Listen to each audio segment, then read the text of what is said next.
नमस्ते। आजबाट म संचार क्षेत्रको आफ्नो यात्रालाई विश्राम दिँदैछु।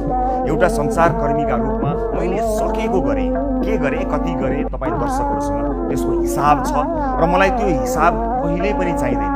र यदि मैले केही राम्रै गरेको रहेछु भने पनि त्यसको ब्याज कहिल्यै माग्ने छैन।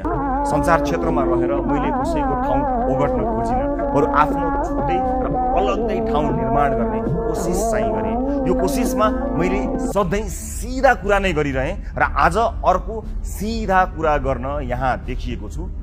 अब म आफ्नो आवाजलाई टेलिभिजनको पर्दाबाट संसदसम्म पुर्याउन चाहन्छु। म रहरले संचारकर्मी भएको हुँ, तर परिस्थितिले मलाई राजनीतिज्ञ बनाउने भयो।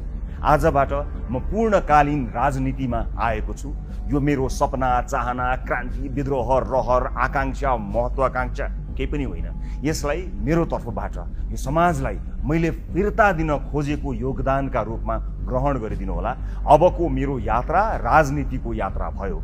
मैले सञ्चालन गर्दै आएको कार्यक्रम सिधा कुरा म नयाँ पुस्तालाई हस्तान्तरण गर्न चाहन्छु र आफू राजनीतिको नयाँ पुस्ता बन्न चाहन्छु। मेरो राजनीतिक यात्रा कस्तो हुनेछ भन्ने बारे थाहा पाउन यही असार 7 गते दिउँसो 1 बजे काठमाडौँको राष्ट्रिय सभागृहमा आउनुहोला। म आफ्नो सबै कुरा त्यहाँ भन्नेछु। तपाईँका लागि दिन मसँग खाना, खाजा, गाडी, बाइक, पेट्रोल खर्च केही पनि छैन।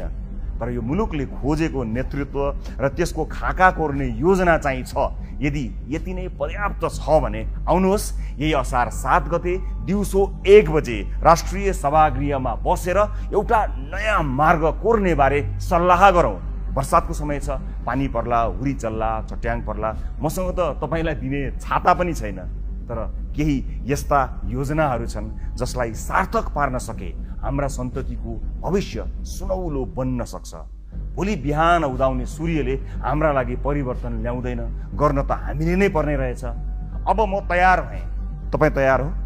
आउनुहोस्, असार 7 गते मङ्गलबार दिउँसो 1 बजे काठमाडौँको राष्ट्रिय सभागृहमा भेटौँ र नयाँ बाटो तय गरौँ। आउनुहोस्, सल्लाह गरौँ।